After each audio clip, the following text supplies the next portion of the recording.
So, another video, which is good, I suppose. I feel like I've been rather inactive on here for a little while. So, I would just like to discuss a few things Freelander related. And from some of my previous videos, I know Freelander topics are quite hot on this channel. Freelander stuff. So, I would like to offer my advice on a small, basic buyer's guide and the reputation overall with Freelander and why it's not quite fair. Some of the owners that own these vehicles have bought them for less than £1,000 and they expect the typical running costs of a car of something that's less than £1,000 when in fact they've just gone and bought a premium brand vehicle that has premium parts on it which aren't made anymore, and the parts that are in stock with a premium brand, so they will have a premium price tag on them. Naturally, there are many third-party parts out there, and some of them are good, but some of them are not quite. Any of you who have replaced drop links on your Freelanders will know exactly what I'm talking about. So let's jump in, and we're going to start with the biggest issue. The viscous coupling on a Freelander 1 is fairly trouble-free up until the point where it goes past its sell-by date, which is 70,000 miles. That is the official service interval for that part. The viscous coupling unit is quite destructive when it starts seizing, and seizing is part of its design, but it's only meant to do that when you lose grip or traction on the front wheels. It then locks up, sending 50% of the power to the back wheels. When it's not locked up, the back wheels are getting about 10% of the power and 90% goes to the front wheels. It's very nicely balanced, it works really nice for on-road driving, gives you really good traction when you need it. When it does lock up, and it stays locked up because the fluid inside has gone past its sell-by date, I don't know the details on the fluid, but there is a fluid in there that becomes very thick and that locks the plates up. When it does that on the road, you are winding up your transmission. Every time you drive around a corner, you are adding stress and huge amounts of forces to both your transfer box, or IRD as it's officially called, or you're putting that on the diff, or both. One of the ways to tell if it's really bad is putting the car in reverse, putting the car on full lock, just lifting off the clutch, and then seeing how much feedback you have. And by feedback, it will feel like your brakes are applied as you're reversing backwards on full lock. There's always going to be a little bit of feedback with that because of the nature of the system. But if it really feels like you're having to give it some power, then you need to look at replacing the viscous coupling unit on your drivetrain before it absolutely mullers everything it's connected to, because it will eventually, and it will do it in a typical British car kind of way, like it did to me, coming off a motorway onto a slip road, about to pull out of a junction with queue of traffic behind me, and the car locks up in a country where I don't speak their language, so I can't tell them my car is broken. Make sure that that is replaced if it's over 70,000 miles on your vehicle. If it's not in your service history, it's probably not been replaced. You can get them from companies like Bell Engineering. They work out around £200 to £300. You can get them shipped with a fresh set of bearings on them. I highly recommend that. I'll put a link in the description below. If they come shipped with bearings, they're actually fairly straightforward to fit. I've changed one on one of our Freelanders, and that has been absolutely fine since.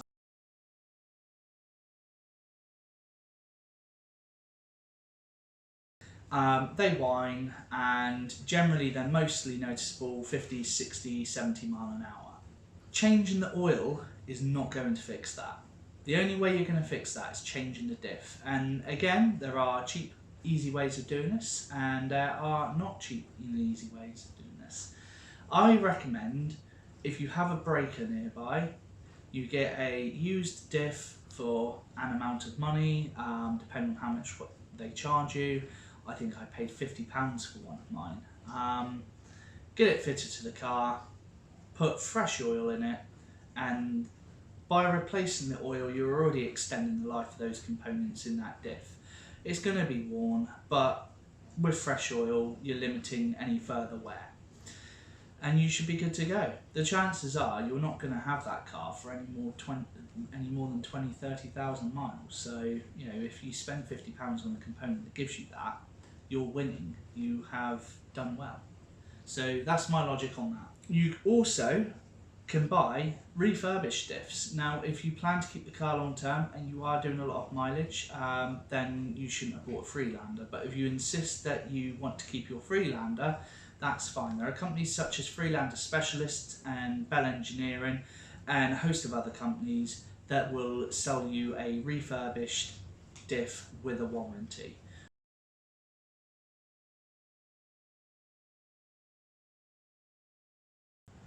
IRD. The IRD is a very complex box of gears. I'm not going to call it a gearbox because it's not that, even though it is a box full of gears. But it doesn't just separate your drivetrain, you drive from your front wheels to your back wheels. It also houses the front differential as well. So there is a lot going on, and there is a reason why there is a coolant system attached to it, because it does get hot.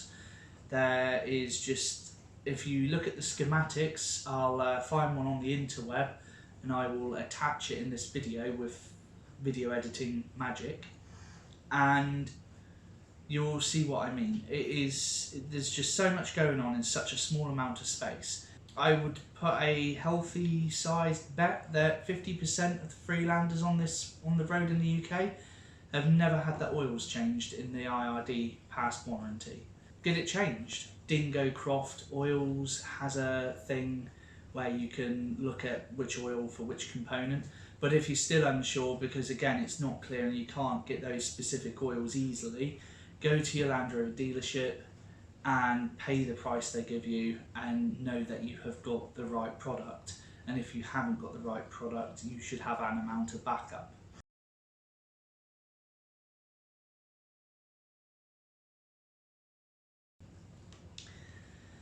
Gearboxes. Now this is a bit of an interesting one, because from my personal experience, the gearbox in a TD4 manual is a pretty bomb-proof gearbox. You can throw a lot of abuse at this gearbox, to which I've done many times. I drove a Freelander back from Ukraine to Devon in the UK without a working slave cylinder. So I was rev matching and crunching through that gearbox like you wouldn't believe, going up mountain passes and, you know, through Slovakia, Poland, and various other countries to get home. And when the mechanic drained the oil from that gearbox, he said that he had faith that that gearbox would last the life of that car. It would go back in and it would be okay. But naturally, because it was £100 to have a second-hand known good gearbox. I've also had various high mileage Freelanders that I've bought and sold, and the gearboxes on them, they just work. They don't tend to go wrong unless you absolutely do something stupid like I did and put the wrong oil in it. And even then, after it started whining and sounding like an old series, I then realised I'd put the wrong oil in it, drained it, put the right oil in it. It's gone a little bit quieter, it still whines a little bit, but we've probably put 5,000 miles on it since, and it's just a little bit noisy. I do reckon one day that is just going to bugger up and stop working one day, a bearing's going to collapse or something. But that won't be a fault of the gearbox, that'll be a fault of the owner, me, for putting the wrong fluids in it.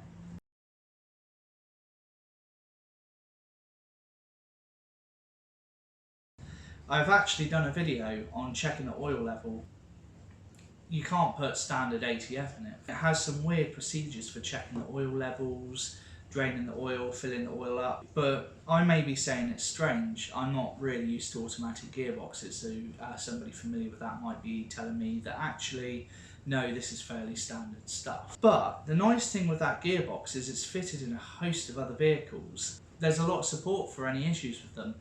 If you're looking at a Freelander, an auto in particular, TD4 or a V6, A couple of things to keep an eye out on. When you go for a test drive, you go somewhere where you can get the car going up a slight hill doing 50 mile an hour, and you want the car to be in third, fourth and fifth gear.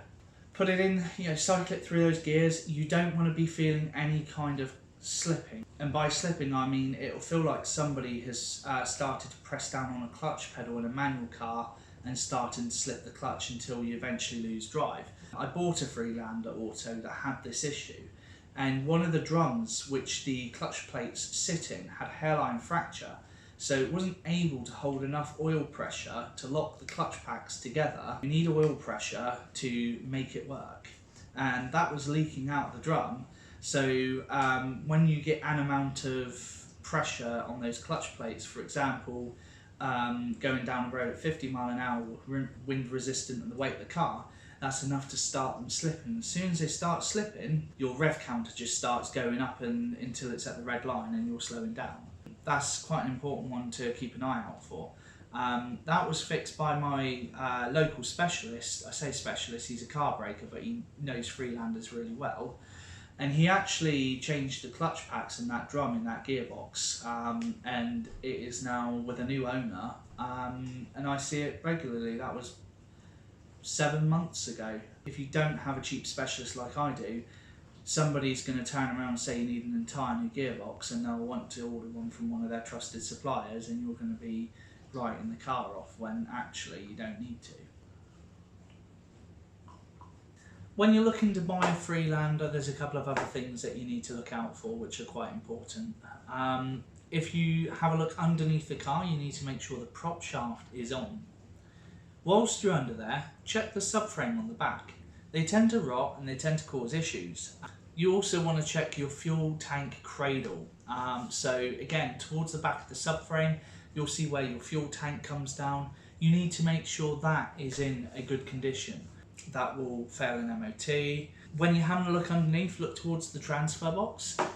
There's a pinion that comes out that the prop shaft attaches to. You want to check underneath that for any fluid, because they can leak from that. It's got a seal, seals can go. There's also a CV joint off that prop shaft just by that pinion in that same area. Check that there's no grease flung along the bottom of the body of the car.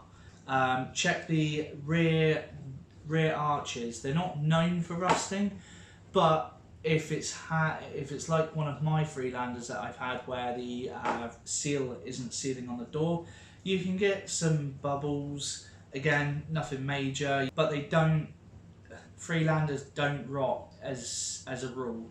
The monocoque, the car itself, is fairly bomb-proof with rust. It is just subframes and bits that attach to them that are an issue. Check for any issues with the header tank. Check there's no hairline fractures around the header tank. Check that especially for petrols, check the cap. Make sure there's no gunk in the top that looks like residue of K-seal or any head gasket repair fluids. Check that the cars get up to temperature nicely. Check that you've got no airbag lights on, because that can be an issue with the wiring under the seat.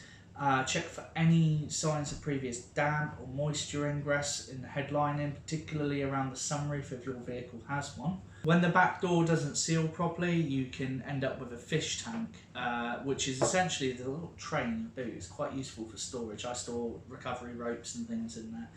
And when your boot leaks, and there's a couple of places it can leak from, your carpet soaks it all up and then it starts filling. And a lot of people will recommend you drill a hole in the bottom to let that water out. That will just then allow that water to meet the metal without any kind of protective paint on it, and you'll end up with rot in your boot, and you do not want that, because that's gonna ruin your car.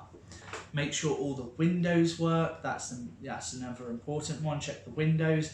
If you're buying a Freelander with the Harman Kardon sound system, generally this comes with a Becker nav stereo, which is an awesome retro stereo. Make sure that you test on any radio station, turn it up, and make sure you can hear all of the audio. In most cases now, if it's got the Harman Kardon sound system and it's original, you might find that most of your mid-range speakers have stopped working. You can only hear the sub and the tweeters. That was a mistake when I bought my first Freelander. I did not test the stereo. So, have fun, enjoy your Freelander. They are awesome, and they have such a good traction control system off-road in the mud. You are in good hands with that car. Till next time.